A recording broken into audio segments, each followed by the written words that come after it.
প্রধানমন্ত্রী তারেক রহমান বলেন, বাংলাদেশ ও চীনের সম্পর্ক কয়েক দশকের আস্থাভিত্তিক বন্ধুত্বের উপর দাঁড়িয়ে আছে। প্রয়াত রাষ্ট্রপতি জিয়র রহমান এই সম্পর্কের ভিত্তি স্থাপন করেছিলেন এবং সাবেক প্রধানমন্ত্রী খালেদা জিয়া সেই সম্পর্ককে আরও শক্তিশালী করেছেন।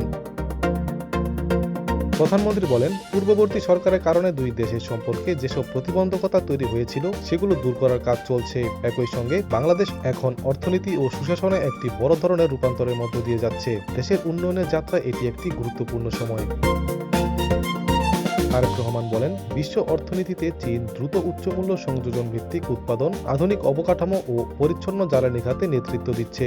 এ কারণে চীনের উৎপাদন ব্যবস্থার কিছু অংশ নতুন, প্রতিযোগিতামূলক ও নির্ভরযোগ্য গন্তব্য খুঁজবে। বাংলাদেশ সেই গন্তব্যগুলোর একটি হতে পারে।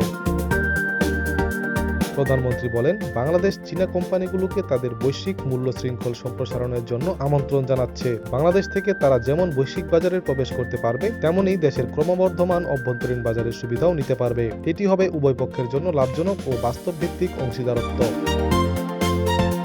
তিনি জানান, বিনিয়োগ বান্ধব পরিবেশ গড়ে তুলতে সরকার 180 দিনের একটি কঠোর কর্মপরিকল্পনা হাতে নিয়েছে। এর মাধ্যমে আমলাতান্ত্রিক জটিলতা কমানো, নীতির ধারাবাহিকতা নিশ্চিত করা, নিয়ন্ত্রক সংস্থাগুলোর কাজের পুনরাবৃত্তি হ্রাস এবং সরকারি সেবা ডিজিটালাইজেশনের উদ্যোগ নেওয়া হয়েছে। এতে স্বচ্ছতা, পূর্বানুমান যোগ্যতা ও সেবার গতি বাড়বে।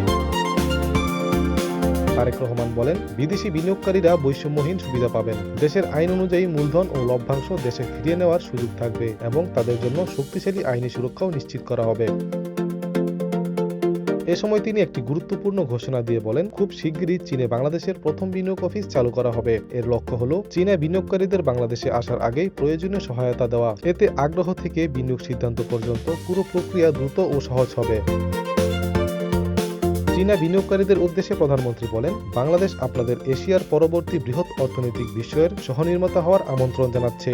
ইতিমধ্যে বহু চীনা প্রতিষ্ঠান বাংলাদেশে সফলভাবে কাজ করছে। শেষে তিনি আরও বেশি সংখ্যক চীনা কোম্পানিকে বাংলাদেশ সফর করে নতুন দৃষ্টিতে দেশটিকে দেখার আহ্বান জানান। তিনি বলেন, সরকার বিনিয়োগকারীদের প্রতি অটল অঙ্গীকারবদ্ধ। তাদের বিনিয়োগের মূল্যায়ন করা হবে, উদ্বেগ উৎকণ্ঠার কথা শোনা হবে এবং আরও কার্যকর বিনিয়োগ ব্যবস্থার মাধ্যমে তাদের প্রবৃদ্ধিতে সহায়তা দেওয়া হবে। ATV USA news desk. ATV USA, বিশ্বজুড়ে বাঙালিয়ানা।